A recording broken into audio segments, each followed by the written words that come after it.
Welcome to the future. It's the end of work as we know it. Technology has made work awesome, and the happiness quotient of every worker is at an all-time high. In this podcast, we unbox opinions and sentiments of thought leaders who help draw a virtual blueprint of what the future of work will look like, where AI and humans complement each other. Here's your host, VJ, welcoming you to the Unboxing Future of Work podcast. Hello everyone, welcome to Unboxing Future of Work Season 2. I have a very nice, progressive guest today with me. I'm so excited to talk to her today, and because it's something very favorite to myself about human resources and people at work. So welcome, Corinne Woodman. Very nice to have you as a guest today in my Season 2 show of Unboxing Future of Work. Thank you, VJ. Thank you so much for having me. I'm excited. I'm excited to talk to you and the Unboxing Future of Work audience. Hey, Corinne, great to have you, and hope this is a nice, easy, and Friday for you. I'm sure it must be very busy, but thanks for giving time and joining with me today. It's going to be a very exciting episode for our audience as well. Great to have you again in the show.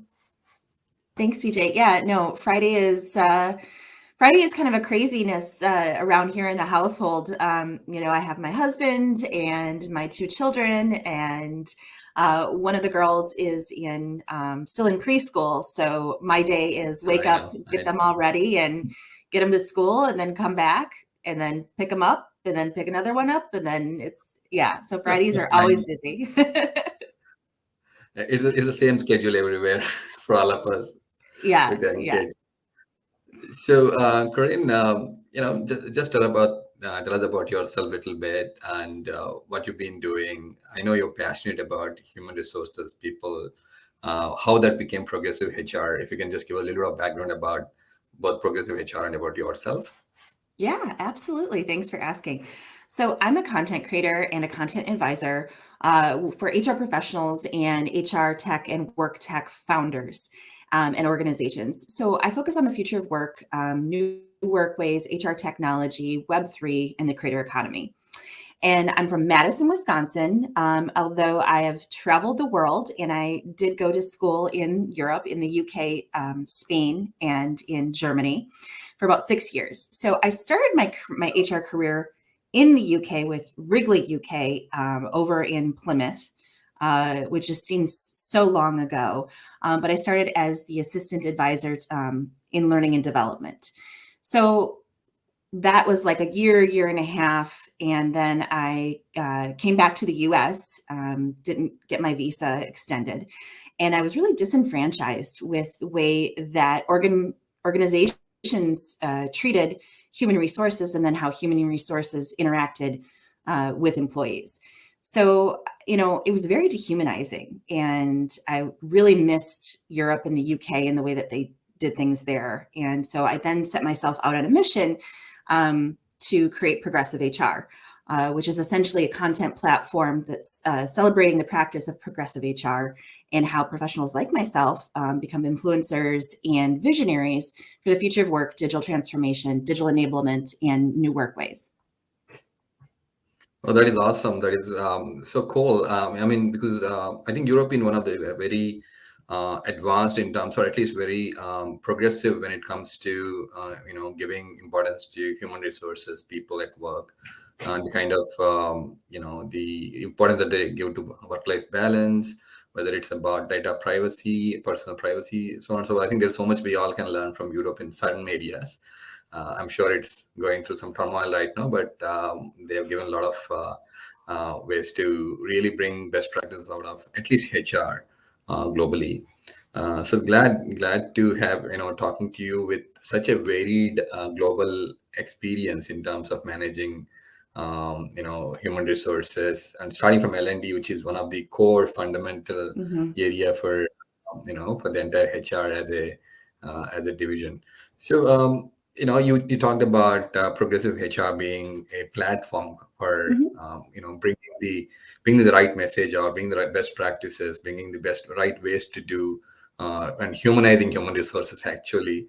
Tell me a little about what do you see the work tech evolving like, right? I mean, the whole work and technology coming together. There's so much people are talking about future of work, and I'm sure everything related to future of work keeps employees and people in the center, right? In terms of enabling them, in terms of providing right technology, right learning, right mindset and well-being, with being the new focus. Tell us a little bit about what are the trends that you see in the work tech and whole digital transformation, keeping people in the center of the transformation. So I really like what Emma Roloff said in a Third Thursday program last week. And she said that digital transformation is what organizations are doing day in and day out to change the way that they work. So kudos to Emma for saying that. And I decided that I'm just going to take that up and roll with it. So there's a lot of different, movements right now going on. So we've got, first of all, the movement of Web3 and crypto and NFTs and the metaverse. And, as an HR professional, as a progressive HR professional, we really need to keep on tabs about what's going on there and how these technologies will become very, very relevant for the work that we do, and, new workways. And yet we're still unboxing the use cases for the metaverse and NFTs. And we're ready. We're really wanting to look at what's today's reality and pathfind our way to where we belong there. I'm really into these technologies, and I'm really into like how they could democratize the way that we work, and greater opportunities and more freedom for individuals. I think that these technologies will bring a lot of freedom to individuals and create larger talent pools for work. And I'm really excited for that. And whether that is for creator work or different types of work in the metaverse, or as well as outside the metaverse. So, talking about crypto and blockchain too, they're providing a lot of financial support and financial freedoms for different populations around the world, and really bringing in underrepresented populations into our talent pool. And, that helps a lot with global mobility as well. So, we're really looking at these technologies and helping us match talent and jobs. So I'm also looking at like human-led design and human-centered design in work tech, and how HR professionals can kind of look at the work tech stack and really educate themselves on what would be the best work technologies for their organizations.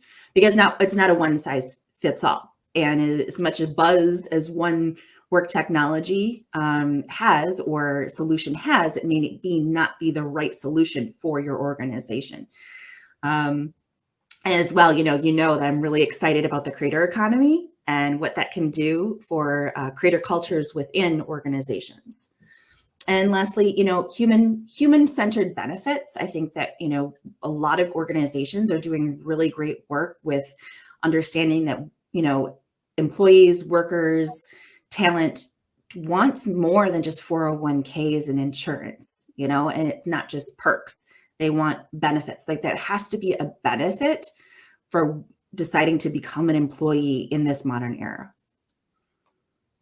Oh, yeah, absolutely. And I think that's a perfect segue. You mentioned about some of the key trends that we're all following about human-centric design, and in fact, elevating to Emma's favorite topic, human-centric transformation, right? So, and also talked about some of the buzzwords in the industry.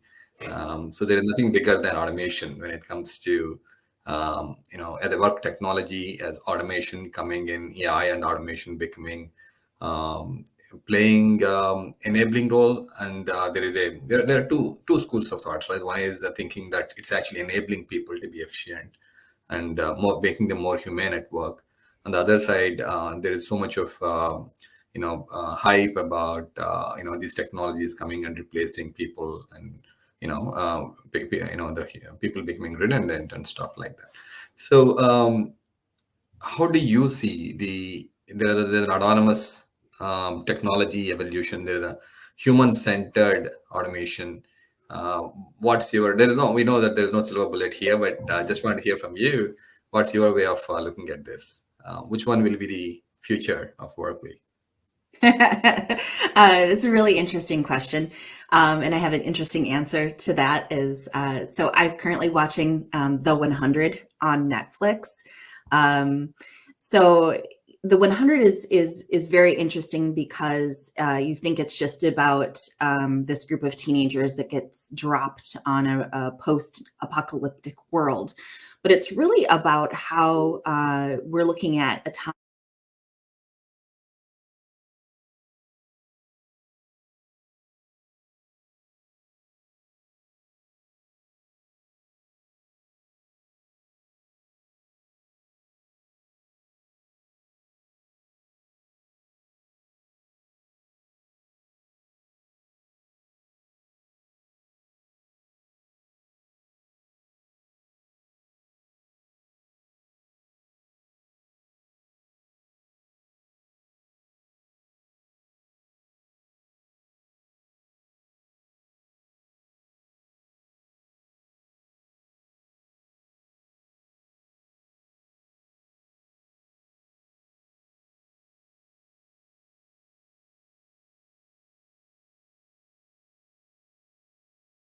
even more human. So autonomous technology, it's great for mundane tasks, but it shouldn't take over everything that we humans do because we'll cease to be human. Whereas where human-centered automation really supports us as humans and, helps us take, on, greater knowledge of who we are and what we can do. We certainly shouldn't automate just to automate, but I believe that the future is a future where humans are involved and automation should be there to help humans. So that's, want to make sure that we make use of technology to conserve the human time and energy. That technology improves user experiences by limiting repetitive and mundane tasks. That technology enhances human skills and compensates for human liabilities. Again, that it complements humans rather than competes with humans. And lastly, that technology benefits workers by improving working conditions. So what are progressive human leaders doing differently in bringing and driving digital transformation in the organizations? And so my answer to that is that, progressive HR professionals are doing a number of different things.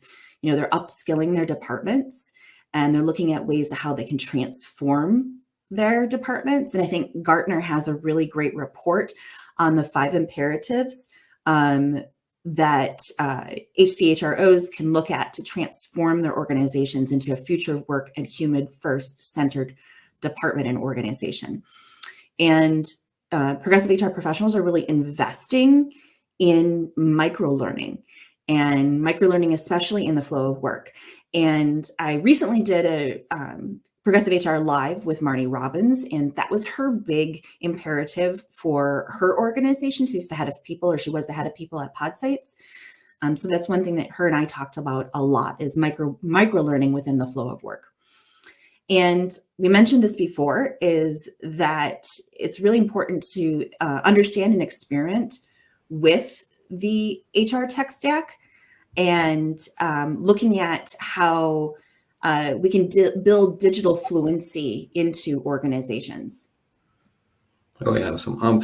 And one of the key trends, that was so good, and I hope we will capture it all well when we are doing it in the text version of it. But the whole the nervousness about displacing people and automation, AI, and all that, you nicely summed up how actually it's enabling, and most importantly, how can we bring actually maybe the next billion people into the digital workplace, right? And there are so many people you talked about in the previous context. You mentioned about technologies like blockchain, crypto. So there's so much research going on. There's the negative side of it. There's the positive side of it.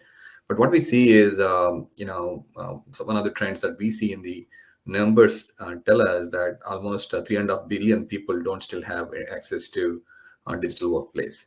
And it's a huge transformation if we can bring them into the into the new way of hybrid digital workplaces, so that the world can become a much better place. So we see a lot of positive ways where this technology can add value to the humans than the negative connotations of replacing some mundane work related activities, right?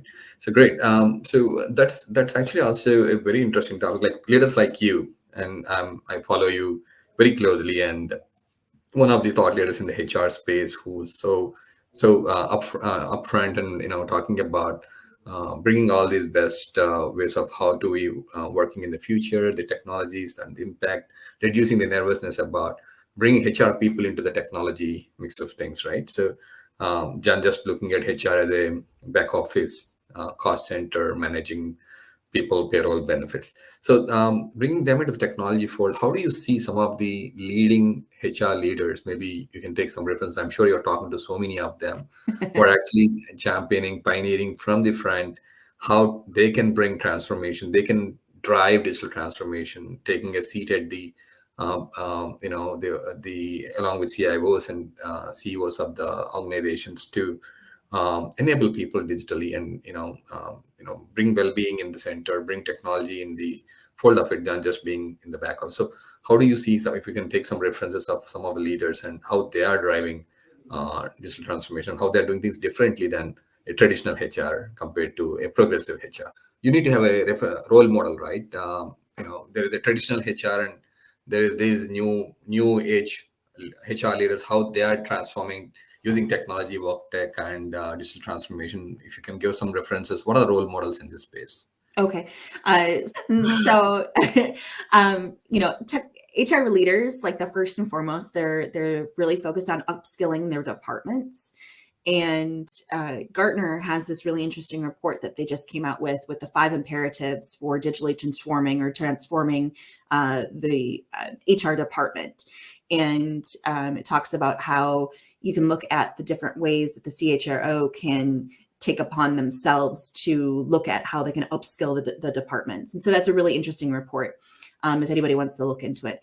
But then they're also looking at edutainment. So that's the big idea right now, is that microlearning through edutainment, so educational entertainment and short how-to bites.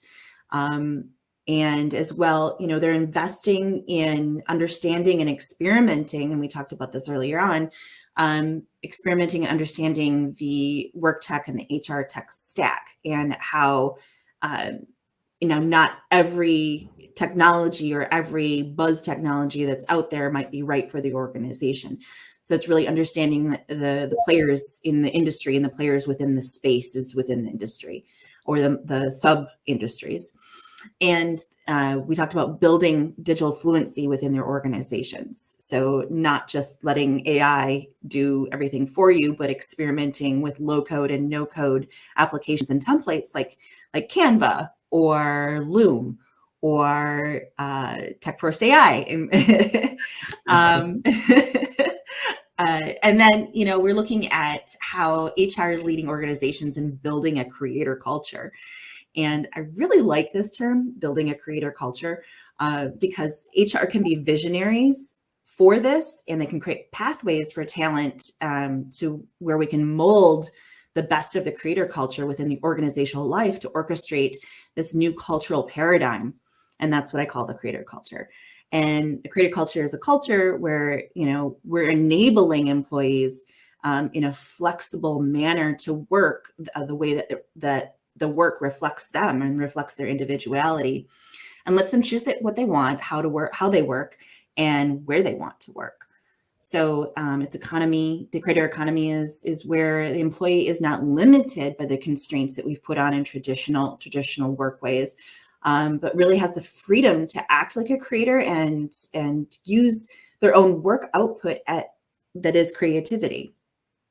So it's really unlike a world of work where the products of employee were monopolized by the organization. And in today's context, it's about the output that the employee's time is what the organization gets. And they're really, employees are gaining this freedom to follow their passions and really connect with the purpose and the values and the mission of the organization. And I really like this quote from Jack Murdoch from Oyster, and he says, HR will own and design how people work, just like a product team. Oh yeah, that is an awesome statement actually. Very very deep in the sense that how HR should look at going forward. Thinking about enabling workforce at work. So and one important, very impressive or very important point you mentioned about creator culture, right? And I know you talk about a lot. You yourself being a creator, driving the creator economy, one of the thought leaders in this space. So and it's so important that if you look at the workforce today, right, the way that we do 9 to 6 jobs, and people don't think they are as creators at work. Their creativity is normally outside work. We have creators in the music industry, arts. There are so many knowledge workers creating content, master classes, webinars, blogs, writing books. There's so much that happens outside the work, and we all spend 50% of our life at the work. So bringing the creator culture into the work is something that at Tech4C AI, we're also so passionate about, and that's the only way to have a fulfilling workforce, right? And especially millennials and Gen Z, these are so involved. They grew in the social media world. They have a voice from day one. So for them, work has to be not just work; it has to also be more purposeful and more fulfilling. So having that creator culture, building that ground up, who else can own it up than HR, right? Exactly. Who else can do that? So there itself, that itself is a fundamental change that HR will start thinking. If I have to create a creative culture, what are the interventions that we need to do? What are the kind of digital transformation that we need to drive? What are the tools and technologies that we need to bring people close to people? And how do you create that mindset? There's so many aspects to it. So but we can't think anybody better than HRs to drive this creator culture in the new creator economy or the new age of future of work. That's where I see HR playing an absolute pivotal role in next generation organizations. Just not. I think whatever can be automated will be automated. So HRs would not have to worry about those mundane work, managing, answering simple HR help desk tickets and stuff like that. They should be able to more focus on about creating the creator culture is what I believe is the next generation progressive HR would be. So thanks for covering me up and also bringing this very nice, interesting point about which we are also very passionate about at Tech4C AI. Coming to now, it's going to be a little bit more fun round for you. A little bit. Are you all set for it? I am all set, and with that, I am going to move my location because I need to have somebody needs my office. So if you bear with me here, we're going to be moving. Oh, what is this? This is nice. So, yeah. So, we talk about hybrid, and we talk about being flexible. So, this it is. I love it. So moving and talking podcast. Moving and talking. Yes. Okay. So I'm ready for the fun. So cool. So favorite app? My favorite app? Oh, Canva. Oh, you use it. Yeah, nice. So you use it. Well, is Canva an app? I mean, I see it as an application. So, it is an app for creators for sure. So you can say that. Yeah. So okay, my second favorite would be LinkedIn then. I know you guys. I think this is the same thing said by Karen Gilmurray in one of my previous in the season 1. I had Karen and Emma. Both of them said the same. I think the first thing they said is LinkedIn. That's what they live in the morning. The first thing that he checks is LinkedIn before sleeping. That's what he does, Karen, and Emma does the same thing. Looks like so. Yeah, it's almost a bad habit. So yeah. So the second one, favorite book.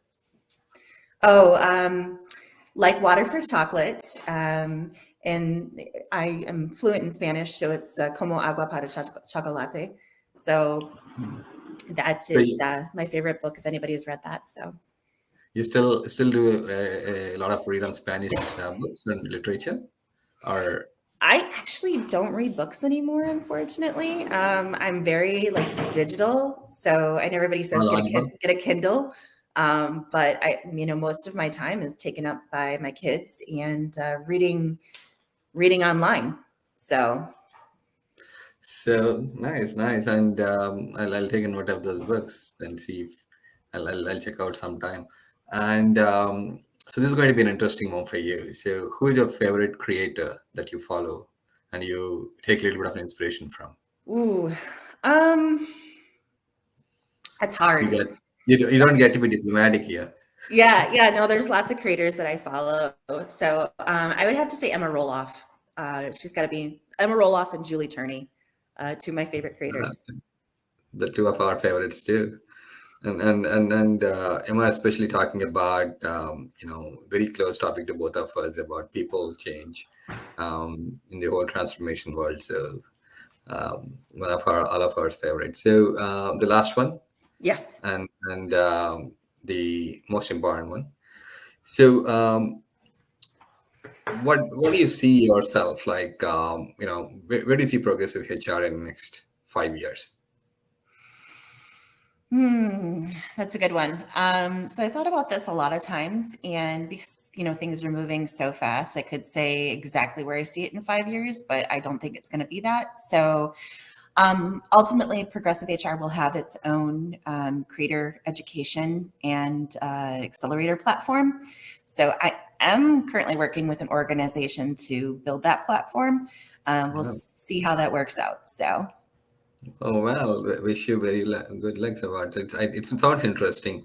Wish you all the best about getting it on and making it happen. I think we all have to dream, and I see this as a very, very relevant dream for all of us, which makes so much impact in the not just about what you do, but I think so many people it's touching and giving them inspiration. So best wishes, and that brings me to the last question of the day, which I ask all of my guests about this whole future of work.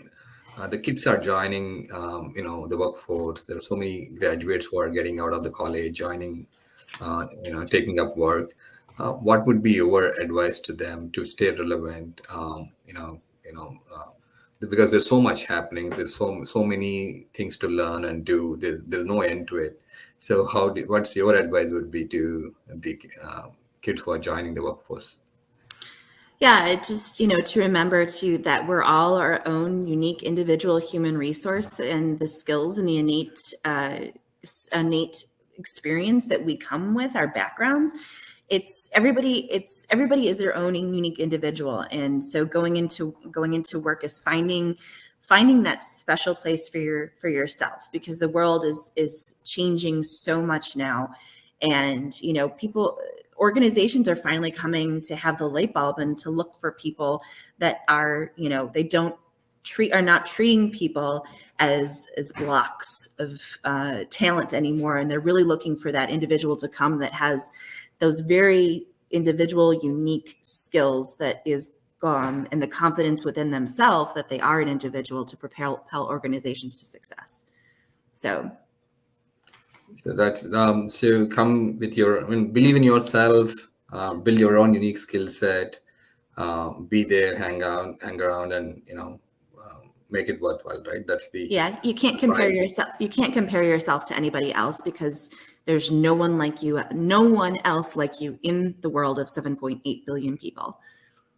Absolutely. Great advice. There's a lot for them. So I think the fundamental believing in yourself and believing that you are unique, and you can acquire a unique skill set and be yourself, which is again the going back to the entire creator culture and the creator mindset, is what I think is the value and the message out of you. Great, Corinne. Thank you very much. It was nice having you. A pleasure. Thanks for covering me up, by the way. And having great having you, and hopefully we'll catch up again soon in a different format very soon. Thanks for all the being a great guest and talking about so passionately and about creator culture, progressive, the modern HR, and how we actually can bring change in the world one at a time with this mindset. Thank you. Thank you very much. Absolutely. Thanks for having me. Thank you for listening to this episode of Unboxing Future of Work, and we hope you will join us again for the next episode.